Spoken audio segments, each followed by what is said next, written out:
On. I'm pretty loud anyway, but thank you. Good morning. I think we are at the point with Mr. Collin back and still under oath for South Carolina Electric and Gas. Mr. Chairman. Yes, sir. Bob Guile, Friends of the Earth and Sierra Club. A preliminary matter before we take up Mr. Collins' further cross-examination. Hearing Officer David Butler issued a directive 2018-161H, and it invited the parties who still had disputed designations of confidentiality for various materials in the case, exhibits to be offered in evidence, documents produced in discovery. The hearing officer gave us until Monday this week to address specific matters we believed remained in dispute. Those are confidentiality designations that we asked the Commission to remove, and likewise gave the company that deadline to respond by receding or withdrawing confidentiality designations. I've heard no further response from the company to recede or remove any confidentiality from matters that they've declared confidential.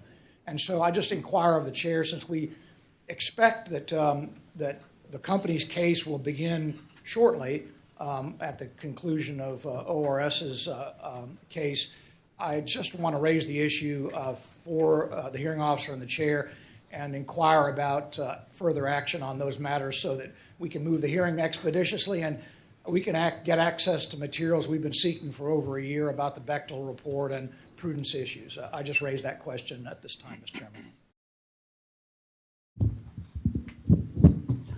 Good morning, Mr. Chairman. David Balser on behalf of SCE&G. We did, in fact, respond to Mr. Giles' request. We did so by email to all the parties. We have indicated in our response that all of the Bechtel-related documents that Mr. Giles has referenced have been de-designated or not marked as confidential.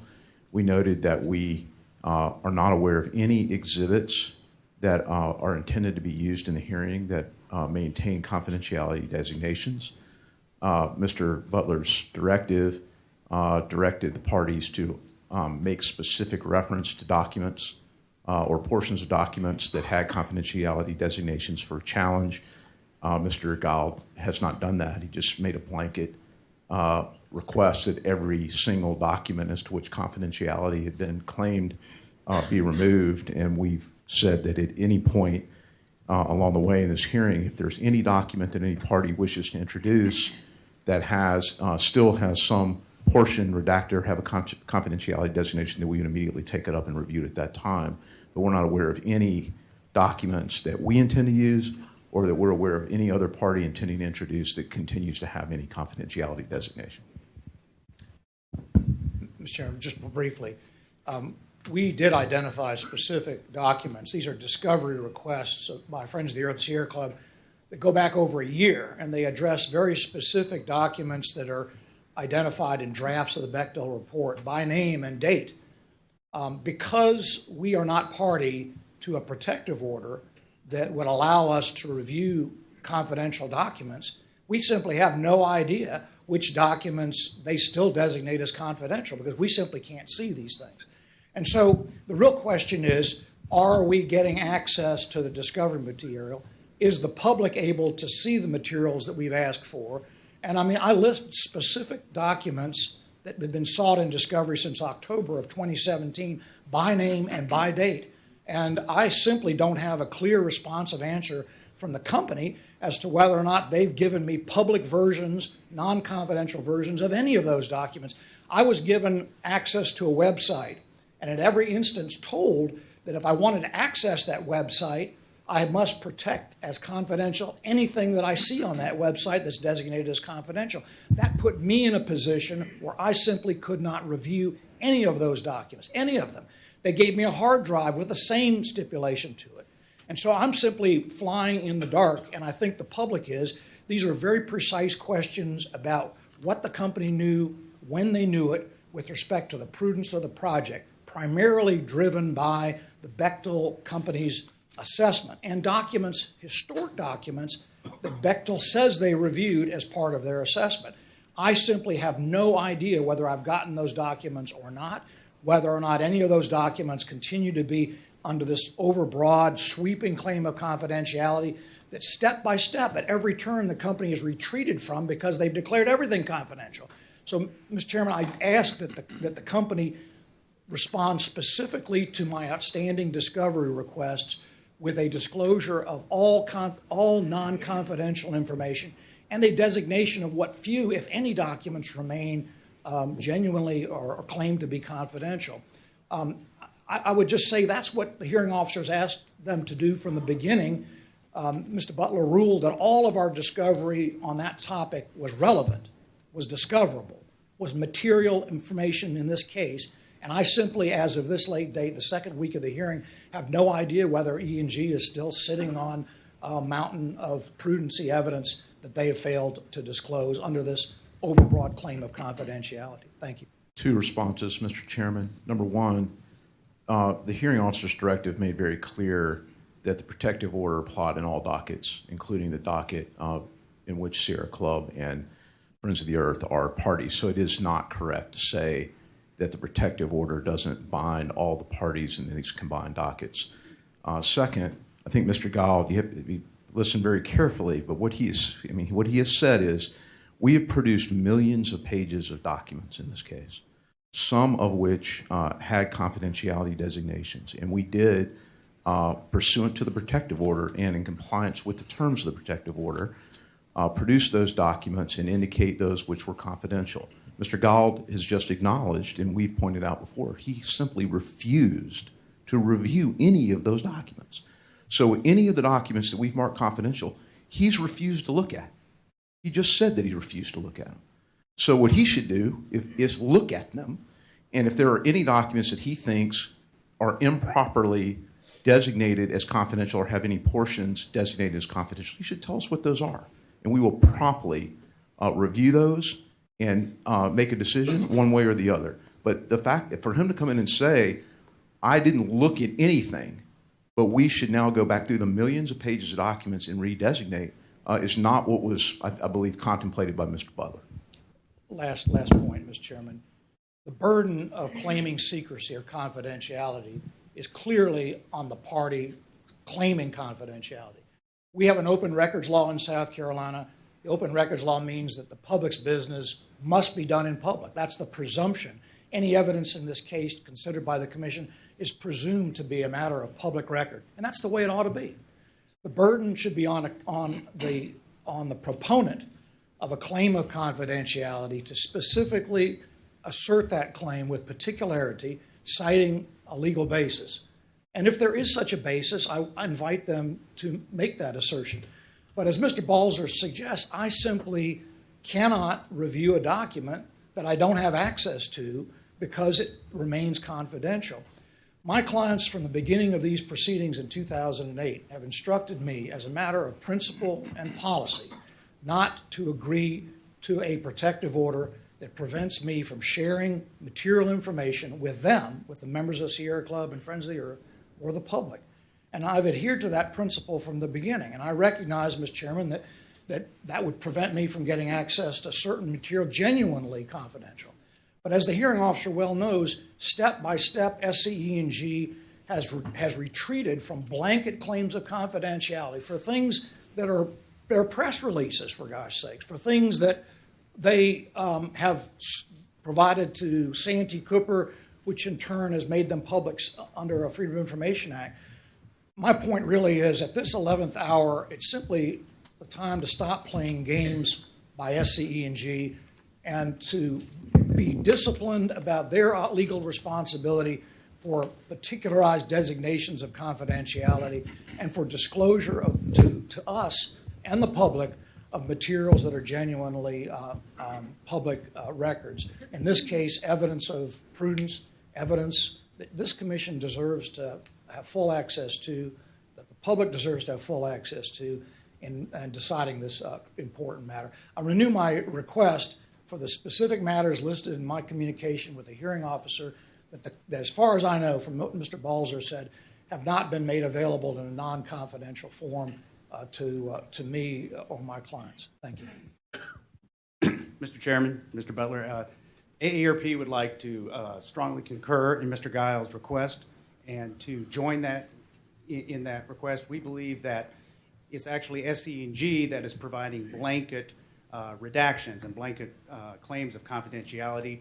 AARP is in the same position as the Friends of the Earth. We would like to be able to share these documents with our client and with the public, and believe that it's the utility that should have the burden of particularly identifying those specific parts that are confidential, why, and the justification for it. Thank you, Mr. Kaufman. Let me just say this. Clearly, it has been our work during this hearing to make as much of the material public as possible. That certainly should be apparent from some of our rulings. I think the difficulty that I have with Mr. Giles' motion is that much earlier in this process, I did issue an order which did give Friends of the Earth and Sierra Club the opportunity to review the confidential material without even signing a confidentiality agreement, and this was extended to all the parties. So about all we can do is provide the parties the opportunity to review this material, and if there are issues between a lawyer and his client that would lead them not to review the material, that's between the lawyer and his client. But all this commission can really do is provide the opportunity for review.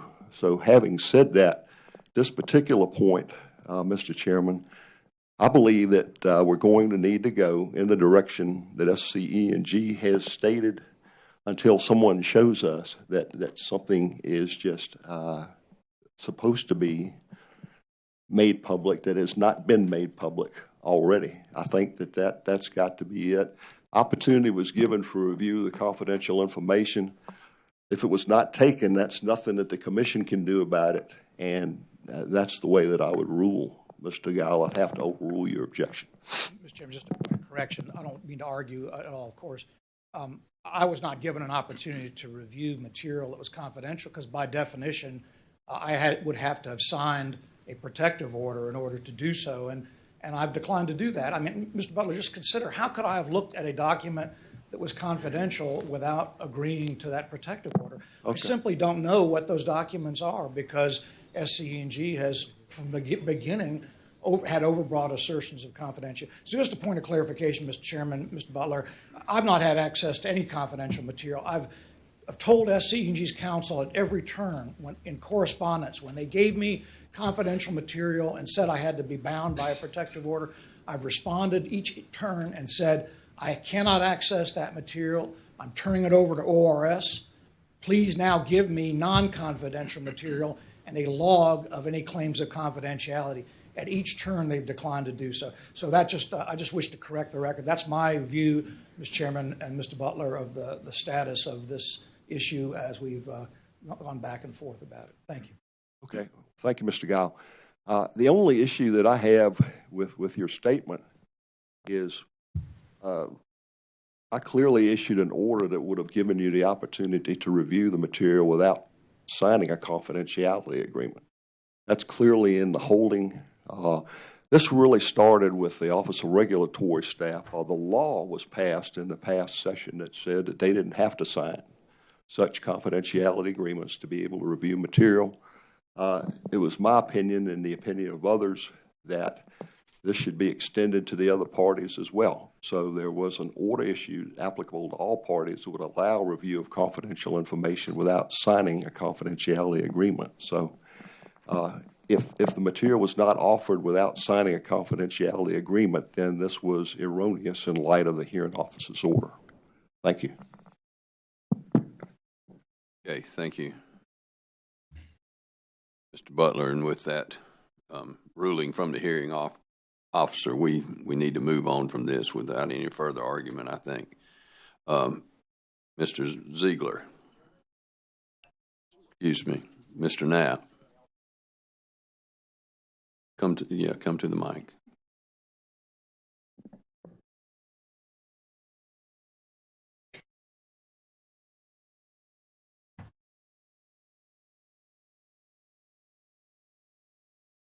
Thank you, Mr. Chairman. I'm Frank Knapp. Mr. Cullen, thank you for being here today, and good morning. I will apologize in advance for probably missing the last 30 minutes of your discussion in the Honorable Scott Elliott's cross, so I apologize if I'm going through any other grounds that have been done. You probably were not here for my opening comments. I was not. So in my opening comments, I stated that my goal was to roll back all of the rate hikes under the Base Rate Review Act at about 18%, and ultimately to also claw back the about $2 billion that ratepayers have already paid because of the Base Rate Review Act. So I want you to just quickly, succinctly tell me, does the ORS optimal plan achieve at least one of those objectives for me? Well, I think that the ORS optimal plan terminates the revised rates and the experimental rates on the effective date of the order, but then replaces that with a recovery of the allowed N&D cost less the related regulatory liabilities over a 20-year period. That's what the optimal plan accomplishes. And I will, because you have not been part of my conversations with folks from ORS, I have this penchant for wanting to turn things into percentages. Okay. Because I think myself and the general public, eyes roll in the back of their head when you start talking about big numbers, and they just can't put it. The public discussion about this, the rates, has been framed around percentages. So let me ask you again, then, the ORS optimal plan, would it achieve my objective of rolling back rates from pre-abandonment rates by 18%? It would not. It would not. With respect to the N&D costs, if you take into account the tax savings rider and the merger savings rider, of course, it would be more than that. What would that total be? I don't know what the percentage would be. I think that's your question. It was in your right? testimony. Was it not 20.93% or somebody's testimony? I believe that was in Mr. Seaman Wynn's testimony. All right. Does that sound about right? I think that's correct. Okay. All right. So it sounds like it does, in fact, achieve my objective of at least rolling back rates, regardless of how you calculated them, how you arrived at those reduced rates. It does get to where I wanted to be. On a percentage basis, it would. Thank you very much. I appreciate that. And then if that was 20.93% in the other testimony, compared to today's rates, and we are in the experimental rates, That's correct. if the ORS optimal plan would go into effect immediately upon the termination of the experimental rates, what would that be? What would that mean for the rate payer as far as an increase or a decrease of the rates? Well, what I have calculated is $158 million rate reduction from the present rates if there is no merger, and $193 million if there is a merger. And converting that to my need for percentages, if that testimony is correct and it's 20.93% reduction of rates from the pre-abandonment rates, that would mean that the experimental rates is already a 15% reduction. That would mean there'd be over 5% more reduction. Would that be correct? I think that's correct. Good. Again, I haven't done that math, and but I understand. It sounds approximately correct. I understand. I just that is the way I have framed and view everything, as I think the general public does also. During this whole process, when Dominion has offered to acquire SCNG or Scana and have been selling that proposal to the public, they expended considerable amount of dollars in advertising when they were talking about returning about $1,000 on average to the average residential customer. Are you familiar with that? I am familiar with that as a component of the customer benefits plan. And so what I've got confused on reading some of the testimony from the SCNG and Dominion is that I understand at one point they say they are going to use this Toshiba guarantee for the purpose of this sort of cashback one-time cashback offer to residential customers. Is that correct? Yes, it is. The Toshiba proceeds are approximately $1.1 billion out of the $1.3 billion upfront rate credit proposed by Dominion. And Mr. Collin, have you read all their testimony? I believe so. Okay, good. Well, you've done better than I have. In there, they talk about what you just stated, that's how they're going to use the Toshiba guarantee money. Yes, that's correct. But also there's a footnote in there saying that, well, you know what, we actually used that money for some other purpose. Is that correct? Yes. Do they have the Toshiba money or do they not have the Toshiba money? Well, essentially, what they did was they used the Toshiba proceeds to displace or avoid the need to issue other financing. And so they don't actually have $1.1 billion for the Toshiba proceeds in a bank account. So in order to then provide the upfront rate credit, they would have to finance that. And there are different ways of financing it, but my understanding is that Dominion intends to infuse cash into SCANA, and then presumably SCANA would infuse that into SCE&G. If they are financing that $1.1 billion to enable them to give this one-time cash back offer to the residential customers, if they're financing that, it sounds like a loan to me. Is that correct?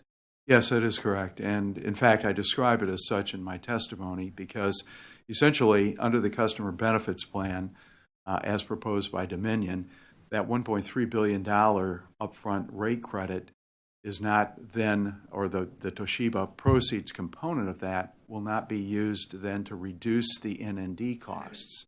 So in other words, the customers will have to pay back that component over the 20-year period. So effectively, it's a loan that will be recovered from customers. They'll get money up front, but they'll have to pay it back. It's been not characterized that in all the TV commercials or radio commercials or print advertising that Dominion has been putting out there to the public to get them to want to allow the merger to continue. I've never seen a little footnote in there or a little disclaimer. Have you?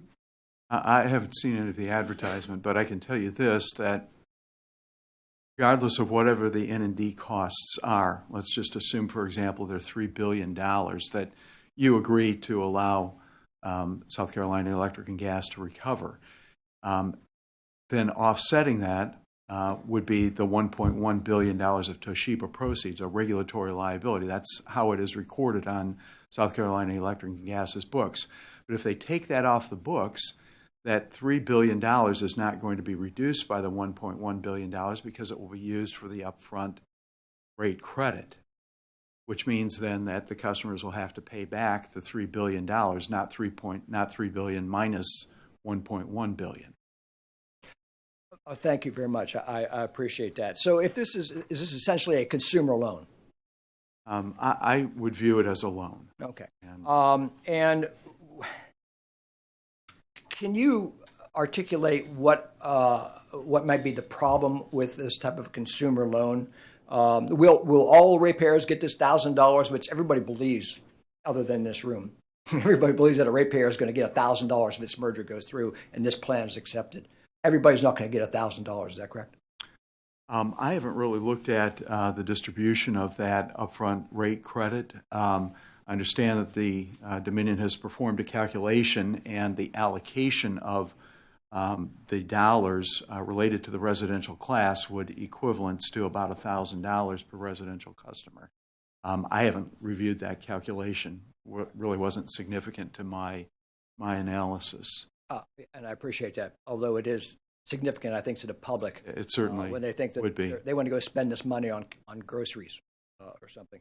Are you familiar then with how they what was the base year that Dominion used to determine who would get any type of cash back up front in this? I am not. I know Mr. Seaman addressed that in his testimony. Okay. All right. Well, very, very good. Back to my question about the 20.93% and what that would mean to a ratepayer if the experimental rates went away and the next day the rate would be a reduction of 20.93% from pre-abandonment cost. What would happen to customers' bill immediately, the rates, as far as rates are concerned, if any of the three SC&G and Dominion plans would go into effect? On a dollars that a residential customer would pay, I have to refer that again to Mr. Seaman Wynn. All right. Well, because he specifically addressed these issues in his okay, testimony. very good. That is all I have, Mr. Chairman. Thank you very much. Thank you, Mr. Knapp. Mr. Ziegler.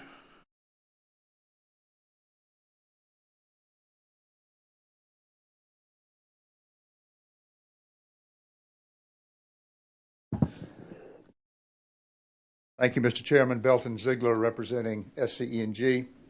Mr. Collin, good morning. How are you? Good morning. I want to take us back to a conversation we had yesterday concerning bankruptcy. And in that conversation, you were asked questions, I believe by Mr. Kaufman, about whether bankruptcy was an option that should be considered, concerned about something that would be a problem for SCE&G. And I believe I understand your testimony that that bankruptcy was not something that should be an undue concern for the Commission. Is that correct?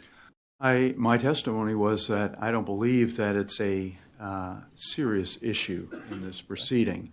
I went on to say that if it was a serious issue, that I assumed, and I believe with my background, that it would have been something that Dominion or SCE&G would have addressed in response to the ORS plan, All right, so which I don't believe that any witness did. We'll talk about that. You understand that credit is a matter of belief and perception, isn't it? Well, I think it's more than that.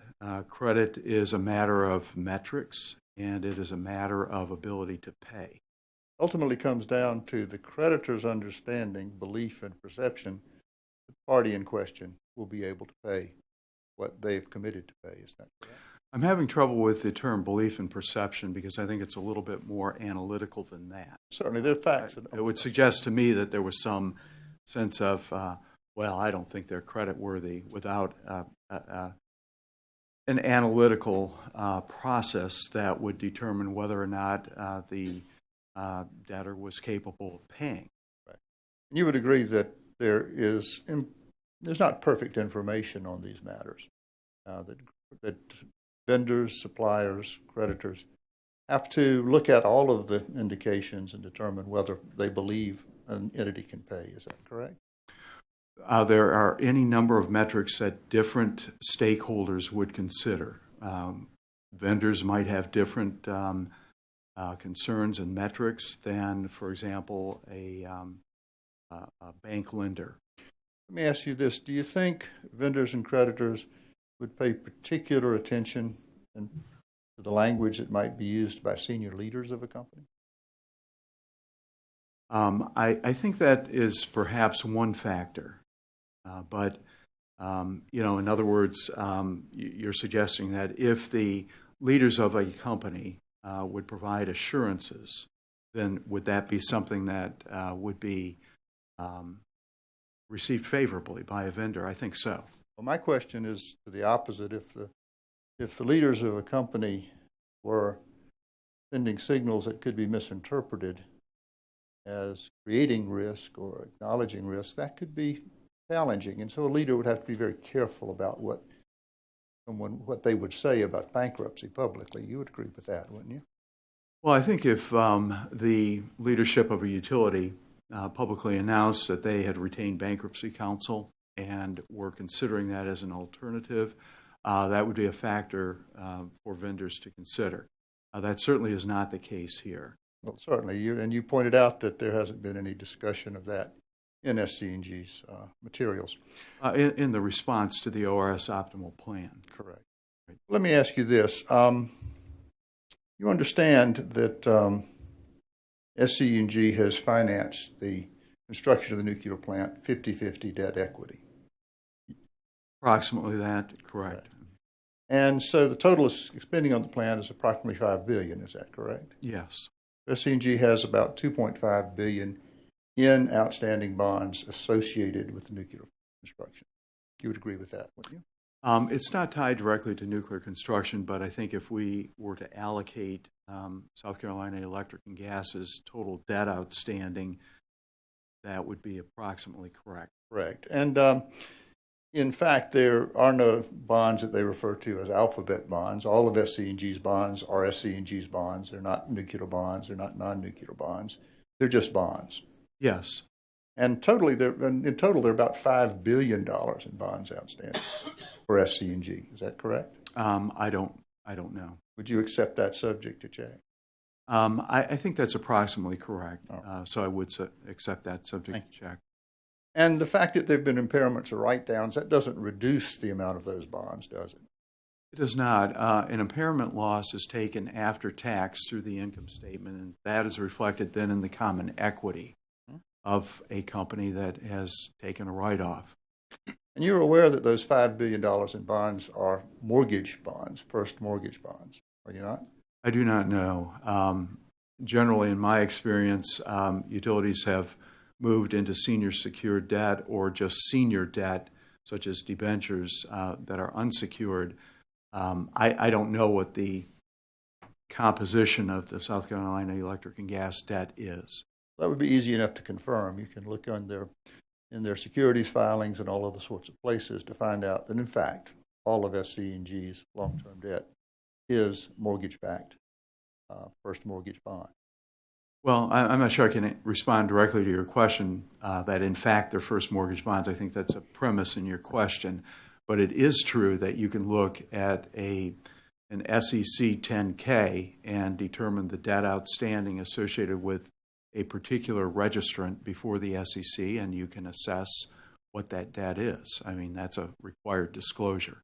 I just simply haven't done it. I understand. And so a mortgage-backed bond is a bond where the holder of the bond has a lien on the assets of the company in question. Is that correct? That's correct. And if you were to go to the courthouses in South Carolina where SC&G has assets, you could research the title to assets like the Coke Generating Station or the VC Summer Unit 1 station or Williams Station or any of their crew quarters or any of their other physical real property assets. And there would be a copy of the mortgage indenture and a copy of the lien that backs SC&G's mortgage bonds located in that courthouse, wouldn't there? I don't know. All right. So you're a global financial accountant? You have a degree in financial management accounting, and you're not aware of how liens are created? I'm aware how that's a totally different question, as you know. You asked me whether a copy of the lien was filed with a mortgage note with respect to the title of every piece of property owned by the utility in the state of South Carolina, and I don't know. As a general matter, if you have a mortgage-backed bond, you would have to file the indenture in the county, and that would become a lien on the assets of the company. Is that correct? Generally, that is correct. But your question previously was with respect to the title on each and every piece of property, and I don't know the answer to that. Thank you for the correction. But we agree that that's what you would expect to find, a copy of the indenture and a lien on all these assets. Generally, that would be correct. Right. And if the total amount outstanding was $5 billion, that would be the amount of the lien that was present, correct? Through the mortgage instrument itself, that would be correct. All right. Now, what that lien would give the owners of the bonds, acting through their trustee, was the ability to foreclose on those assets if they weren't repaid. Is that correct? Yes. And so they would, in theory, be able to bring a foreclosure action and cause the sheriff to sell those generating plants and those substations and those other assets on the courthouse steps, as an old friend of mine says, on a rainy Monday morning. In theory, that could happen, couldn't it? I don't know. In theory, I think that that would be an involuntary petition by a creditor. I think if South Carolina Electric and Gas thought it would be unable to meet its obligations, then it would have the option of voluntarily filing a petition. But again, I think this is a hypothetical exercise that does not reflect reality at this point. And I think that, arguing that the creditors have the right to do something is far different than the reality of the circumstances on the ground. Because in my experience, no creditor would initiate an involuntary petition if it was continuing to be paid. All right, so let's unpack that a little bit. I agree with you, and I think I accept your statement that you would be in bankruptcy before you'd have the sheriff selling the power plants on the court. It's a powerful visual, but I don't think that's reality. I agree with you completely. That you would be in the bankruptcy court. But you testified earlier that bankruptcy could be a good way of dealing with the debts that SC&G had, and I want to explain what that looks like so the Commission is not misguided as to what's being talked about when you talk about that. Well, wait. This certainly is not the position of ORS. All right. And we don't believe that the ORS optimal plan comes anywhere close to that. So this is all a hypothetical discussion. I want you to understand. It's not my testimony that the ORS favors bankruptcy or that this plan will result in a bankruptcy or that even a bankruptcy is looming. That is an incorrect presentation. I would agree with that in part, but hold that thought. We'll come back to that. Now, you understand that there is both voluntary and involuntary bankruptcy. Sure, I do understand that. And any three creditors who are not paid can file a petition for involuntary bankruptcy against the debtor, can they not? I don't know whether it's three or what it is, but it's true that a creditor can file an involuntary petition under certain circumstances. If somehow the impression was created that SC&G had unfettered discretion as to whether or not it would allow bankruptcy to take place, that's not true because creditors can force an entity into bankruptcy unwillingly. Well, that's a really incomplete statement of reality. There have to be certain triggers, as I understand that. And again, I'm not a bankruptcy attorney and or an attorney in any respect. But I will say this, that a creditor just can't look around and say, well, gee golly whiz, I'm going to go file an involuntary petition against so-and-so. That just doesn't happen. And it would be like cutting off your nose to spite your face. Unless there was some event of default, I don't think a creditor has the right to do that. Correct. A creditor who is holding a defaulted instrument. And that's critical, has isn't it? the ability to go in and file involuntary bankruptcy. There has to be a default. Question. And nobody is talking about a default, right? Hold that thought. Well, I know you keep promising, but I haven't seen it in the rebuttal testimony to the ORS plan. I saw the discussion from Ms. Lapson on liquidity issues and that, but no claim that there was a pending bankruptcy filing. I don't think anyone's suggesting that. Okay. Well, I mean, that's where this whole discussion seems to be going, so I just want to preemptively respond to that. Let's have an agreement. Why don't you let me ask the questions and you answer them? Would that That's what I'm trying to do. Would that work? Because I promise you, all these pieces will come together. Don't worry. Now, you've read Ms. Lapson's testimony about cascading series of events, have you not? I've read her testimony it was more or less generic with respect to a liquidity crisis. Right.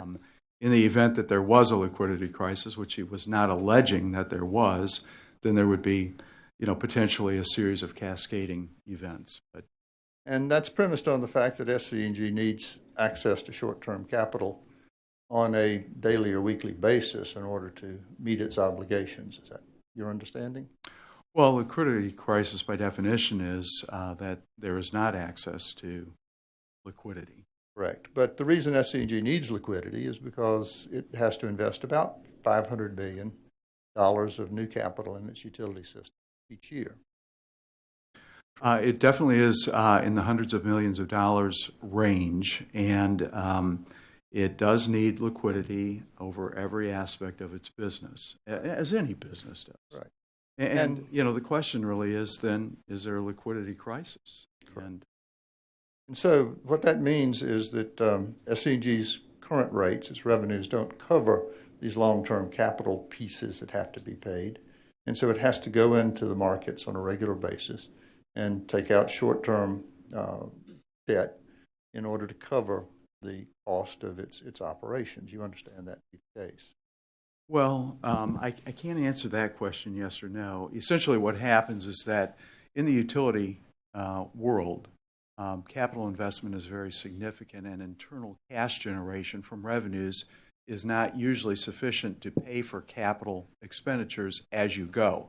That's true of even the healthiest utilities. And so utilities regularly access the capital markets, usually initially through short-term debt to fund construction expenditures, and then refinance or repay that short-term debt periodically by issuing long-term debt or issuing common stock. So SE&G does that just as any other utility does that.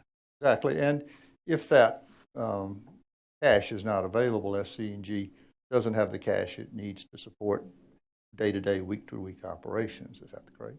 That's a pretty big hypothetical. I know it's a hypothetical, but you would agree with that question. Yeah, the answer as a yes. hypothetical matter, you know, it's basically self-evident that if you don't have the ability to access capital markets at all, then you don't have the ability to access capital markets. And I think that was your question. Correct. And the point is that SC&G requires about $500 million a year, something on the order of $10 million a week in order to support its operations, correct?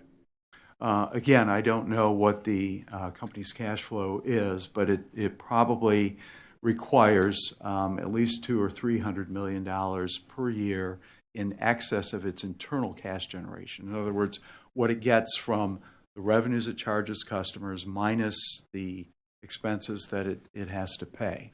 That's exactly the point.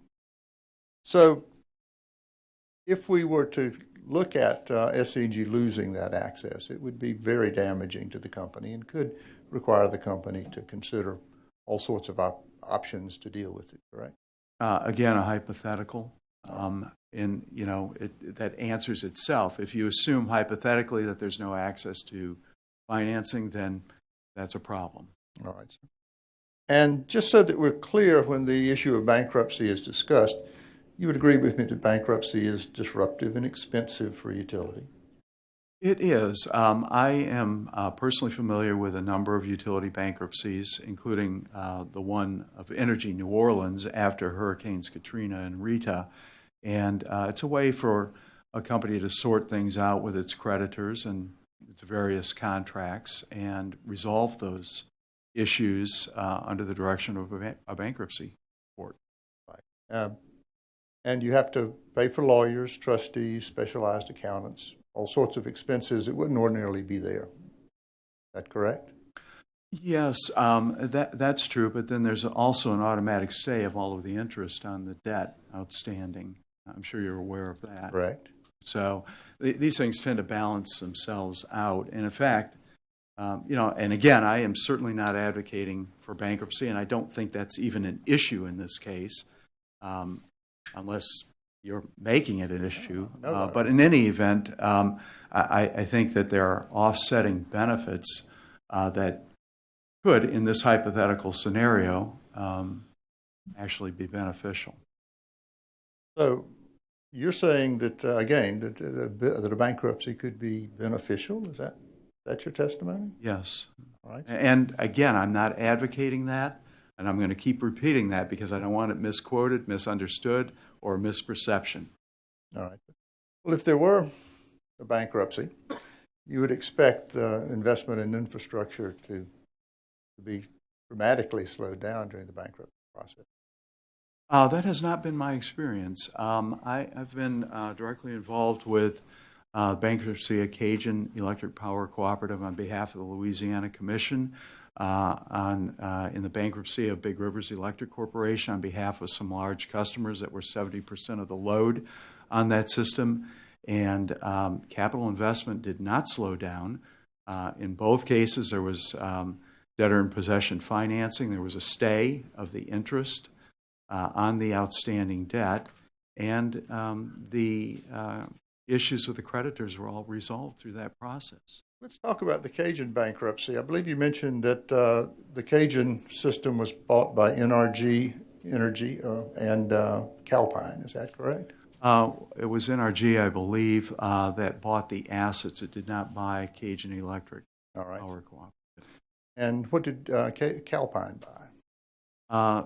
Later on, my recollection is that it bought maybe one of the combustion turbine units. And you're aware that both of those entities went bankrupt within 5 years of the transaction? Unrelated to the Cajun transaction itself. They're merchant generators. Correct. Isn't it the case that typically the people who will bid the highest number in bankruptcy for an asset like that are not the people who are planning to operate in a stable and risk-averse manner, but they're typically the people who are willing to take more risk and pay a higher price and are willing to cut and to reduce expenses, to reduce services in order to create a higher return for their numbers. I have no idea what you just said. I'm so sorry. Well, you understand that typically the people you understand, being a financial expert, what the term buyer's curse is, don't you? A winner's curse is in a bid context, don't you? I do not. I do not have an understanding of those terms. You would not understand that a buyer's curse is that the people who tend to bid the highest price in an auction tend to overprice the asset and take on risk that probably was not wise. I have not heard that term. I have not heard that concept, and I'm not sure I agree with it. All right, sir. Let me ask you this. You are appearing as the lead witness for ORS concerning the ORS plan that they're presenting. Is that correct? I'm not sure if I am or not. I think that Mr. James was, in my understanding, kind of putting forth the ORS position, but then I'm describing the ORS optimal plan and various merger conditions. All right. Well, let's put Mr. James's testimony up on page 10 at line 13. Can that happen?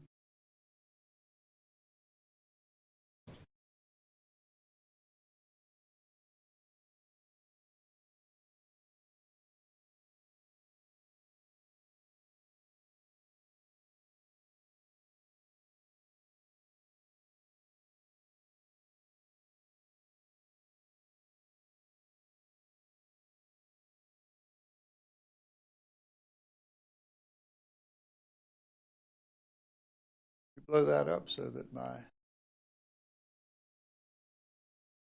he's saying that you are the person who is going to testify about the optimal plan in this case. He tees you up as ORS's principal witness on that point, doesn't he?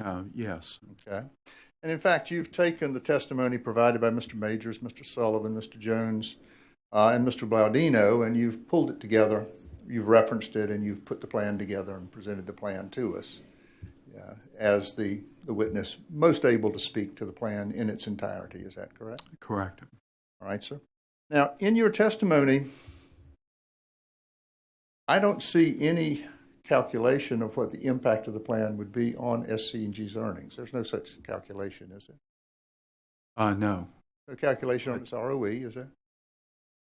But I have to say this, that in other words, I am assuming your question went to the overall earnings of SCE&G, right, because the optimal plan itself does have a calculation of the earnings with respect to the equity return on the allowed N&D costs less the regulatory liabilities. So from that perspective, and remember that the analysis of the ORS optimal plan with respect to the N&D costs is with respect to the allowed N&D costs. And so there is earnings on the allowed N&D costs that are included in the optimal plan. but I did not take that and superimpose that upon the company's financial statements. Very good. So that was exactly the question I asked. Did you calculate that number? And you've testified that you haven't. And so you also, I don't believe, have done any look at how this might affect the company's credit metrics or any of the other indicators of its financial viability, have you? On a total financial statement basis, that's correct. But I can tell you that with respect to the allowed N&D costs, it provides a guaranteed 9.1% return on equity and an equity amount that doesn't actually even exist. In other words, it's a capital structure that has more equity in it than the company actually has on its financial statements right now. Right. And you would agree with me that if the company is going to maintain its creditworthiness, it will need to find a way to replace the equity that is being disallowed. Is that correct? I would have to rephrase your question, if you don't mind, in order to answer it precisely. Under any of the plans, except for the no merger plan, SCE&G will have an additional disallowance from an impairment loss. And that's true under the customer benefits plan proposed by Dominion or under the ORS optimal plan. And that after tax will reduce, either of those plans will reduce the utilities' common equity. And then the question is, what do you do with that? Well, in the ORS plan, we assume that there was no reduction so that it provides South Carolina Electric and Gas a return on equity that it doesn't have.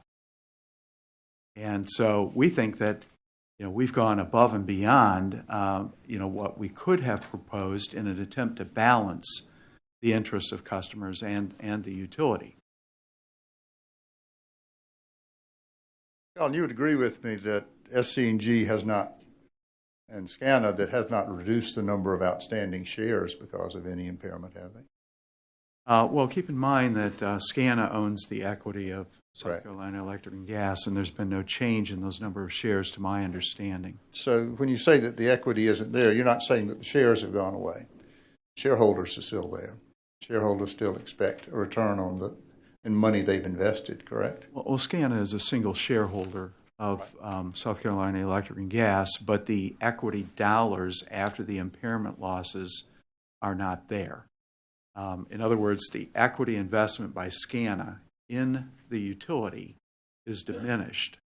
And South Carolina Electric and Gas has taken a number of voluntary impairment losses that have reduced its common equity. Under the applicant's merger customer benefits plan, it will take an additional impairment loss, a significant impairment loss that will further reduce South Carolina Electric and Gas's equity. Under the ORS optimal plan, that's also true. Correct. But the number of shares is still the same number of SCANA shares been outstanding. The investors are still there. The investors have not gone away. You would agree with that? Okay, now this question is SCANA. Correct. The first series of questions were with respect to South Carolina Electric and Gas. SCANA is the publicly traded company, and as far as I know, SCANA has not issued or redeemed any shares outstanding. You are aware that consistently through the regulation of SC&G, the SCANA capital structure and capitalization and SCANA shares have been the proxy for SC&G's because it isn't publicly traded. I don't agree with that. South Carolina Electric and Gas has its own capitalization, and with respect to the return on equity, which Mr. Baudino testified to, that is based upon a comparable group of risk, other utilities or utility holding companies with similar risk characteristics. But you will admit, based on your recent testimony, that you've made no attempt to determine whether the rates that are being proposed here are rates that are just and reasonable for SCE&G as a whole. You've looked only at the N&D investment. Is that correct? Well, no, that's not correct. And the only things at issue in this proceeding are recovery of the N&D costs, and the company will receive full recovery with an equity rate of return on equity that it doesn't even have, plus income taxes related to the N&D costs. In addition, it will have a tax or rate reduction ongoing because of the lower income tax rates under the Tax Cuts and Jobs Act. And you already, Commission, have directed South Carolina Electric and Gas to defer a liability for those income tax savings this year. So that's also part of the ORS Optimal Plan. It's also part of the Customer Benefit Plan, and if there is a merger, and it's also part of the no merger plan if there is not a merger. So the question I asked you was, have you done a calculation to show that the rates charged under your plan would provide a fair return for SC&G as a whole? And the answer is yes, with respect to these costs that are at issue in this proceeding. And what you're asking me now is if I have done a comprehensive rate review of South Carolina Electric and Gas, and I have not done that. So you have not determined that these rates would be just and reasonable for SC&G if imposed? That's absolutely incorrect. These would provide absolutely just and reasonable rates because anything unrelated to the N&D costs, unrelated to the Tax Cuts and Jobs Act, are outside of the scope of this proceeding. And so the rates that are being addressed in this proceeding under the ORS Optimal Plan, I will tell you, are absolutely just and reasonable and will result in an actual rate of return on the allowed N&D cost that is greater than the 9.1% that ORS recommends. Do you believe that a rate of return for a utility like SC&G at 7% plus or minus would be a just and reasonable return, ROE?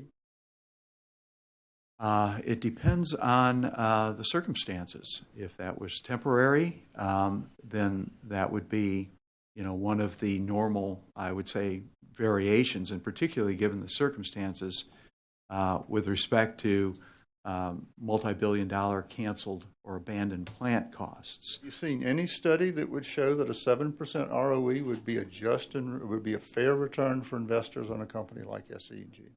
I have not analyzed that, and I'm certainly not here to say that 7.7% rate of return is a reasonable rate of return for the Commission to grant. That is actually not an issue in this proceeding. No. The issue in this proceeding is the rate of return to be applied to the N&D costs, and that is what ORS recommends at 9.1%. Neither the applicants nor ORS have assessed what a reasonable rate of return is for the utility as a whole. And nobody is in here recommending 7.7%. So I just want to make sure that that's very clear. That's a false premise. Mr. Collin, have you reviewed Ms. Griffin's testimony in which she provides the rates of return generated by each of the plans proposed here? I have read her testimony. I have not reviewed her calculations. So you would agree with me that, in fact, SC&G has provided evidence as to the fact that the ORS plan does not provide a reasonable rate of return for the company? Absolutely incorrect. There is no obligation of this Commission at this point in time to provide a higher rate of return on the N&D costs to balance off whatever under-earnings there might be on the rest of the utilities business. I don't think that's an issue in this proceeding. If SCE&G believed that it was under-earning on its core business without regard to the N&D costs, it's certainly free to come in for a rate case at any time. But those issues have not been joined in this case. This is not a comprehensive base rate proceeding. And if indeed the company is under-earning for whatever reason, that is not the fault of these N&D costs. You've read Mr. Everett's testimony indicating that a just and reasonable return for SC&G would be significantly higher than the 10.25 it's earning today, given the risks associated with the company. You've read that testimony, haven't you? I've read it, but that's really Mr. Baudino's area of expertise. Just so I understand, what you're saying is it's appropriate for the Commission to adopt a rate which in total is not just and reasonable, does not provide a just and reasonable return, because you're only focusing on a small part of the overall equation. Is that your testimony I don't today? mean to be argumentative, but that is a complete mischaracterization of what I have said. I have said that the ORS optimal plan, and for that matter, the customer benefit plan and the no merger benefit plan, none of these address the company's overall earnings. And I'm telling you that the ORS optimal plan provides a just and reasonable rate for recovery of the allowed N&D cost, period. All right, sir. And in the application, when SC&G says that the plans that it has presented are appropriate because they allow the company to voluntarily accept a overall rate of return that is less than a just and reasonable return, you don't believe that has any effect on the issues before this Commission? I'm not sure I follow that question. In other words, you're saying that Ms. Griffin, in a presentation of 2017 financial results, with the plan superimposed upon those results, is somehow relevant. I think that Mr. Sullivan addressed those issues in his testimony, and he said basically the analysis is completely unreliable. It has equity that doesn't exist. It drags down the earned return on equity. It doesn't include the effects of the Tax Cuts and Jobs Act. It doesn't include other things.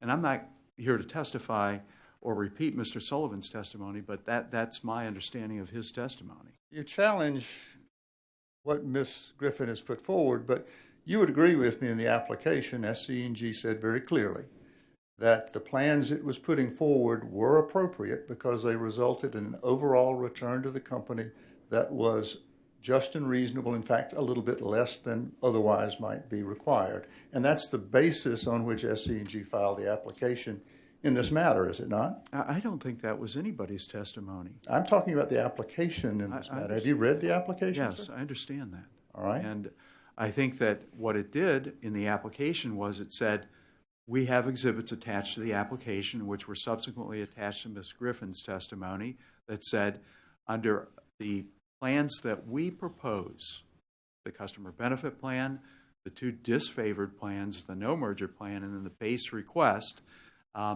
this is the result based upon use of a 2017 presentation. This is the result of the return on equity. I don't think there was anything about it in respect to appropriateness and just and reasonable. I think you've kind of elaborated on the contents of the application. Well, we'll let the application speak for itself. Very good. But, I can assure you that the company, in filing the application, was saying that whatever rate comes out of this proceeding has to be tested. Your Honor, excuse me, Mr. Hearing Officer, I object to that. It didn't sound like it was even beginning to be a question. I was going to get there. Sustained.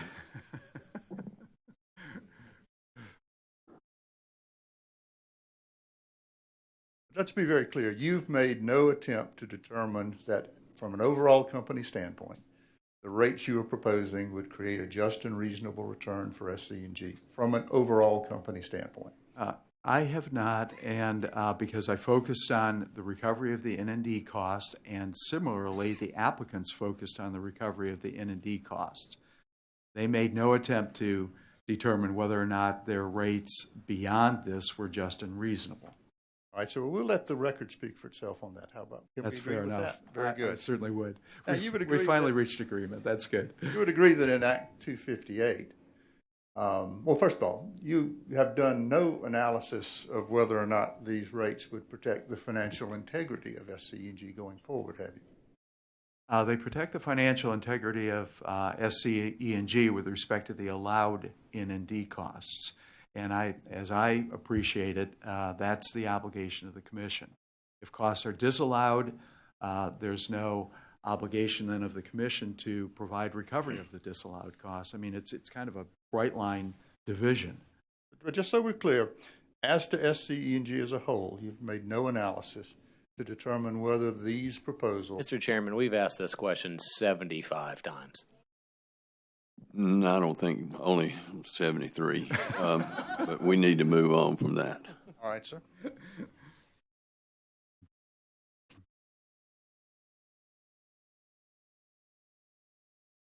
You would agree with me that under Act 258, there was a temporary decrease in SC&G's revenues, is that correct? Yes.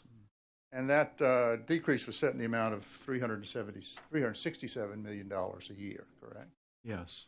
And the Act had specific deadlines in it, a start date and an end date, which meant that those rates would be in place for 9 months, is that correct? On an effective basis, that is correct. Technically, there was a look back to April 1, and then there was an additional rate credit, if you will, temporarily. Correct. And so, all told, the Act 258 reduced effectively SC&G's revenues by approximately $273 million. And that reduction was in place over a 9-month period. I think it started maybe August of this year, but I would agree with you. It was approximately $270 million in the aggregate, or will be by the end of this year. Right. Yes. And if I'm doing the math correctly, your plan, the ORS plan, will reduce SC&G's revenues by approximately $560 million in the first year and $527 million in the second year, going forward permanently. Is that correct? I'm not sure what the source of those numbers is. Let's do this. I'll walk you through them. Could you put on the screen the tab number 3? This is my calculation, so let's go over it and make sure we've got it correctly. What this is showing is that if you take the revised rates out of the equation, which you're saying we should do, correct? That's correct. And these numbers are coming from the chart that you presented in your summary and your direct testimony. And you offset that $445 million reduction by approximately $86 million, which is what you would allow as the recovery for NND, correct? Right, that's correct. And then you also deduct the tax savings and the merger savings and the refund. You'd come up with a gross reduction, total reduction, in revenue of $560 million in the first year. That's correct, but what is missing in this chart, of course, are the termination of the experimental rates. Well, correct, but if you're trying to get back to where SC&G would be before any experimental rates took place, you wouldn't need to put those in there, would you? If that's your starting point, Yeah. that would be correct. That was not my starting point. If you go back to May of 2015, when the last fuel clause adjustment was made, and compare the rates then to the rates now, or that would be coming out of your plan, you're talking about a $560 million reduction in SC&G's revenue. You would agree with that? Yes, and the tax savings, the merger savings, and the TCJA refund are unrelated to the N&D costs. Right, but they're real money. They are real money, yes. Right. And so... But you know, to be fair, the tax savings, the merger savings, and the TCJA refund are real savings as well. So it's not as if you know, the rate reduction doesn't have a correlative reduction in costs, because it does. Similarly, on the revised rates, the $445 million is a return on the construction work in progress, or the N&D costs, through June 30 of 2016. And a portion of those costs under the ORS optimal plan would be disallowed. Correct. But I understand that's your position, they would be disallowed, but we're talking about the rate impact here. So the rates are going away. Now, if we were to adjust for the tax savings, that would take the number down to, say, in year 2, something around $429 million. Would that be a reasonable adjustment if you wanted to take tax savings into account?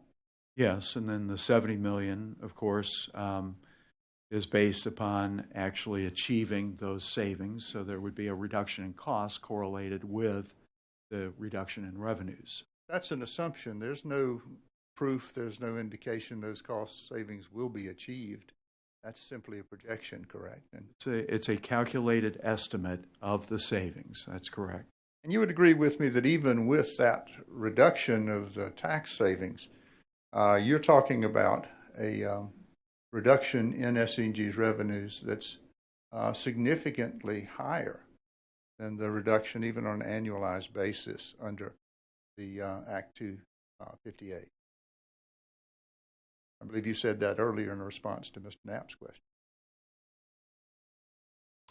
When you include the income tax savings from the Tax Cuts and Jobs Act and the merger synergy savings, that would be correct. And I think you said that all told, you'd be looking for the ORS plan to create about a 21% reduction in SC&G's rates compared to 14% under. Well, I said I would accept that subject to check. All right, sir. And keep in mind that the ORS plan and, for that matter, the customer benefits plan or the no merger benefits plan also address a resolution of the $1.1 billion Toshiba proceeds, which right now customers are receiving no benefit from. And so all three of the plans, in fact, reflect that benefit in one form or another. All right, sir. But no question that there is a substantial additional rate decrease proposed by ORS compared to what the General Assembly adopted. Greater than the 367, and keep in mind that the customer benefits plan that the applicants propose also will result in a significant rate reduction when we look at it on a comparable basis. All right, sir. But not as deep a reduction as what you're proposing, right? Well, that's correct, because the customer benefits plan has a greater recovery of NND costs than does the ORS Optimal plan. And you've reviewed, I assume, the statements of rating agencies concerning Act 258 and the issues before this commission, have you not? I have not. Mr. Baudino, my understanding, was tasked with reviewing those. And that's because you did not make any effort to review the impact of your proposals on SC&G's overall financial integrity, correct? Mr. Chairman, that's number 76 on that question. But I'm just trying to tie in the fact that, that this gentleman's failure to look at these very important pieces of information is part and parcel of an overall gap in his. Okay, we're going to try to get this answered one more time, and that should be the last one. Okay. Mr. Sullivan, another ORS witness, addressed the impact of on the company's financial statements for 2017. He responded to Ms. Griffin. Mr. Baudino addressed the appropriate rate of return and the credit rating agency reports and releases. I have addressed the components of cost recovery and rate making that are at issue in this proceeding. Whether the company is under-earning or over-earning on the rest of its business other than through the N&D cost recovery or through the Tax Cuts and Jobs Act is really not before the commission in this proceeding. Can you and I agree to disagree on that point? I don't. Well, I think we can, because I don't see it in the styling of the petition. I don't see it in the subject matter of the rate-making treatment of the N&D costs or the Tax Cuts and Jobs Act or the merger savings. I don't see South Carolina Electric and Gas in here arguing that they are under-earning on the rest of their business. I just don't see it. And that they need a rate increase. I just don't see it. I would ask for guidance from the chair on this. I want to respect your position, Mr. Chairman, that I'm not supposed to continue going through this. I am asking the witness to agree that he and I disagree about this matter and that we have different positions. And he keeps trying to put words into my mouth and to put words onto our petition that are not there. And so I want to ask that we move on, but that you note that SC&G does not agree with these positions. City agreed. I understand. He agrees. There's a lot of this putting words in mouths going around here. Right. Yes, all right. Well, let's look at some other people's words. Could we put up tab 4, please?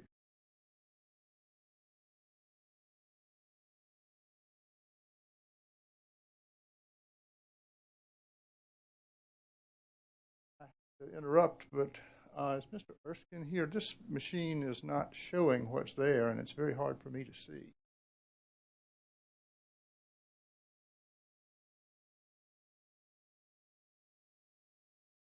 Oh, okay. My eyes are not what they were, so bear with me.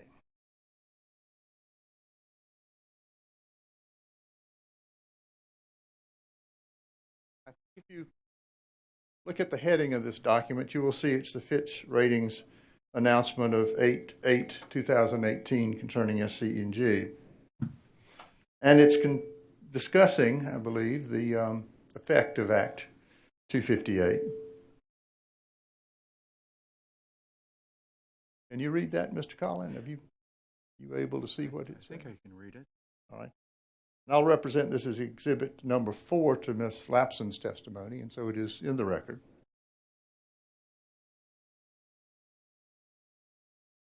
And I'd point your attention to the 2 lines that are highlighted. Could you read them into the record?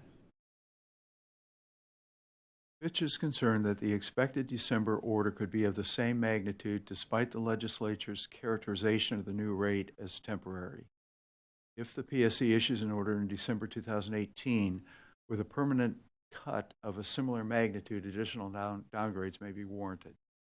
You understand that at this point, Fitch rates SC&G's issue a rating as speculative grade, correct? I don't know. I've not looked All right. at any of. All right, so you're not aware of that fact. I don't know if it's a fact even. All right. I just don't know. Well, let's look at the top of that document. First page.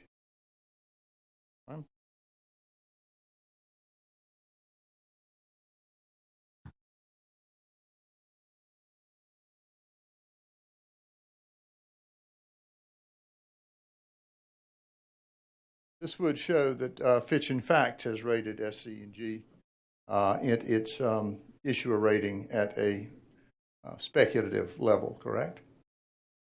I don't know. I don't see that. We go back to the prior document, and I believe EL4. You see at the top, Fitch downgrades SC&G to double B, Scanner to double B, and SC&G to double B plus. You would agree that those are speculative ratings? I can't see that.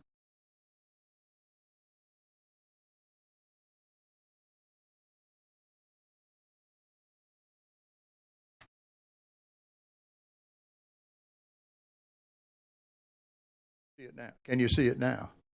The headline basically. The header there, yes. It says to BB plus. BB plus, and that would be a speculative grade rating, would it not? I don't know that I've heard that term before.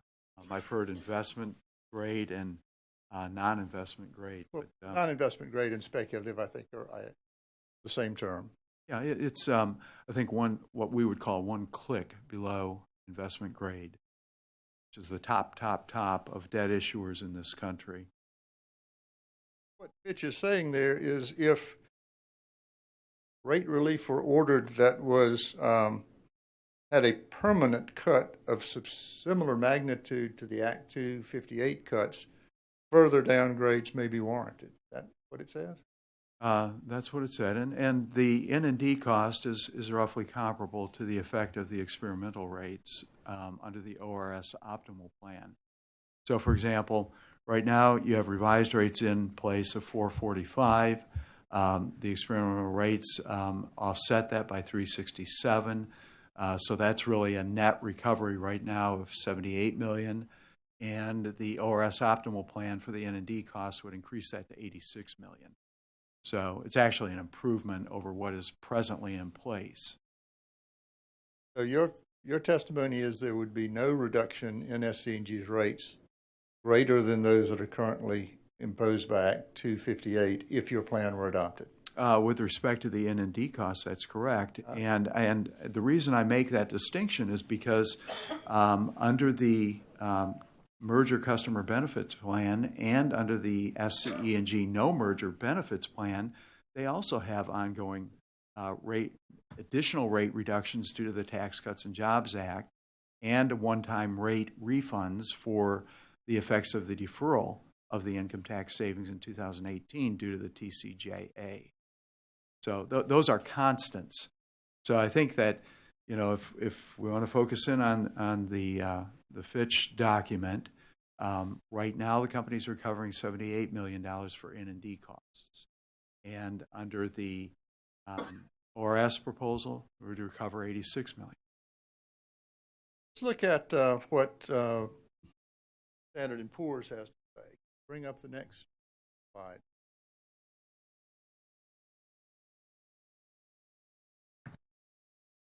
Mr. Chairman, Bob Giles.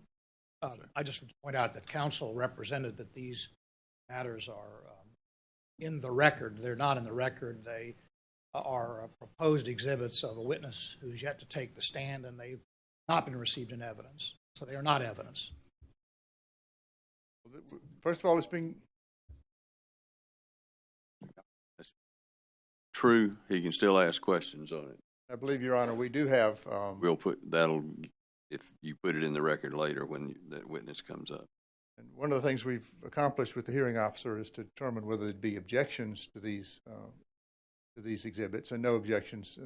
Time to object has passed, so we could put them in the record, but there's no reason to put them in twice. I'll let be put in from Ms. Lapson. I'll represent this is Lapson's exhibit number Right. 1. We don't have a witness on the stand to put them in the record right now, so we'll do it. All right. So this is the rating for Standard & Poor's, and you understand Standard & Poor's has SCG rated one notch above investment grade. I don't know. All right, sir. You would understand BBB minus to be one notch above the break between investment grade and speculative or junk bonds? BBB minus is considered to be investment grade. Right, but right at the edge, correct? Yes. All right.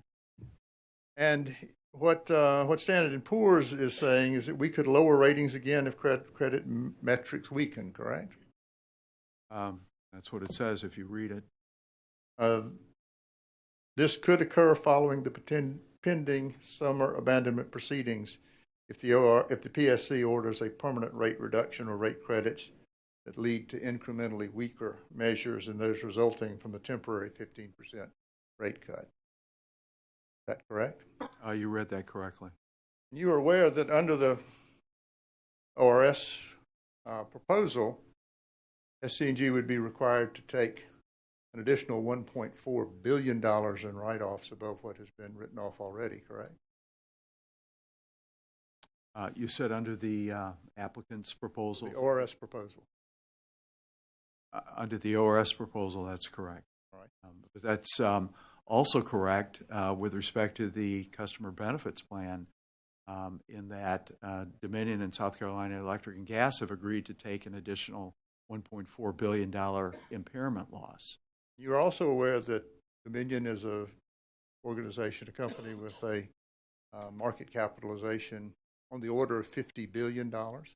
That is true. However, the write-off goes on South Carolina Electric and Gas's books, and we're talking about the ratings for South Carolina Electric and Gas. So, you know, I mean, it's somewhat there's a significant disconnect here because under the customer benefits plan, South Carolina Electric and Gas, not SCANA, and not, although South Carolina Electric and Gas's results roll up to SCANA, but SCANA's not going to take the loss. It's South Carolina Electric and Gas. Dominion's not going to take the loss. It's South Carolina Electric and Gas. Under any of the plans, there are significant additional impairment losses, except for the SCE&G no merger.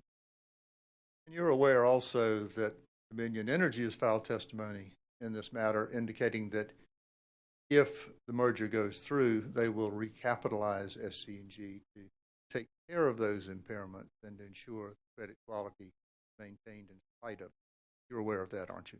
The customer benefits plan, if the merger proceeds, Dominion will infuse equity into SCANA, and presumably SCANA will infuse that equity into South Carolina Electric and Gas.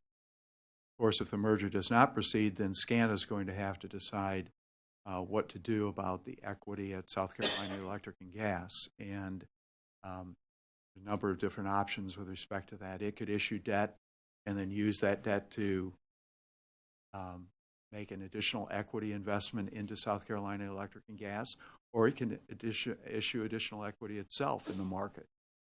These are all options that really haven't been discussed because they would come into play if there is no merger.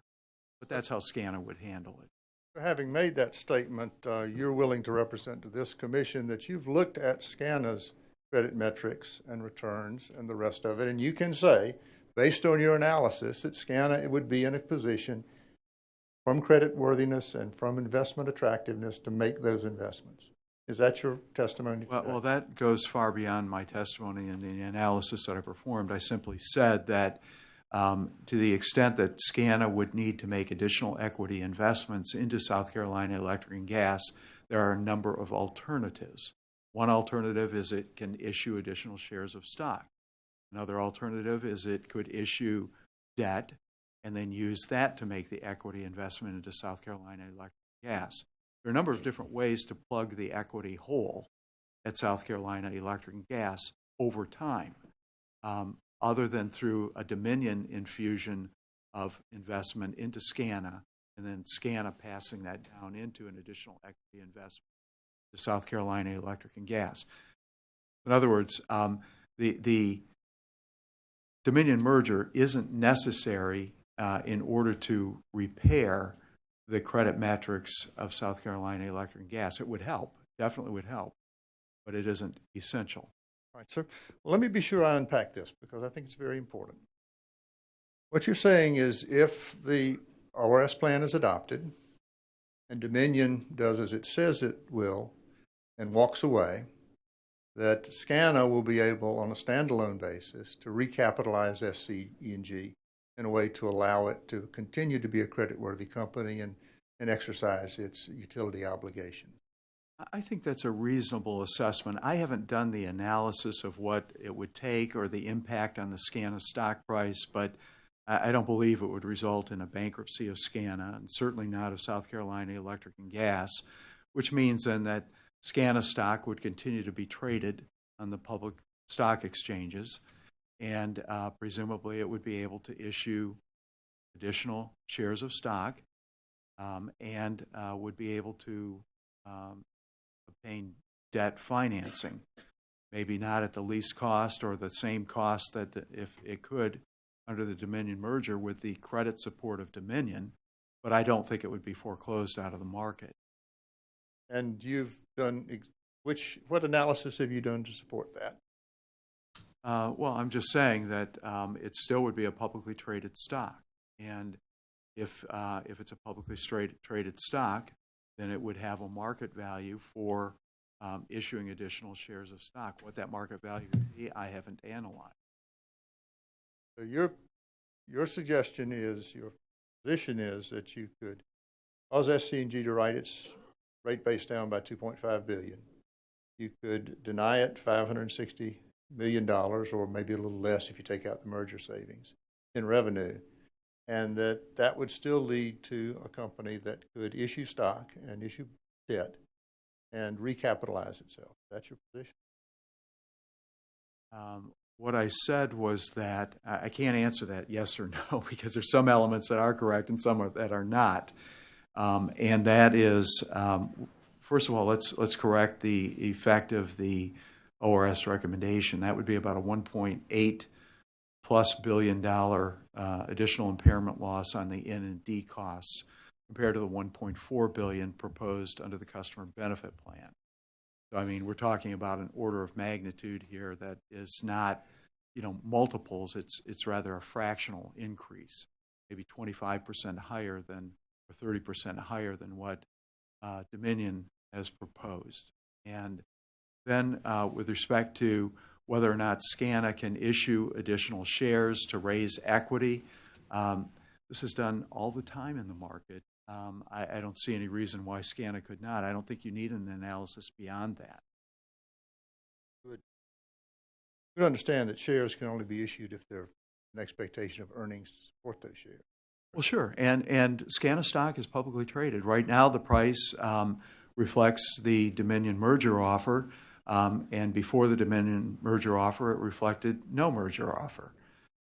So presumably then, if Dominion decided that, let's say the commission adopted the ORS optimal plan and Dominion decided to take its ball and go home, then that would probably have an effect on Scana's stock price, but I don't see any indication that it would be diminished to the point of zero.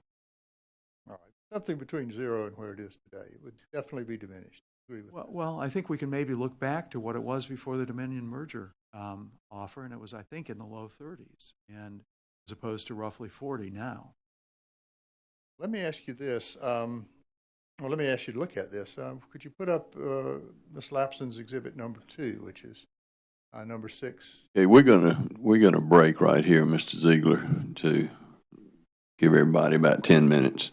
So we'll be back around 10 minutes.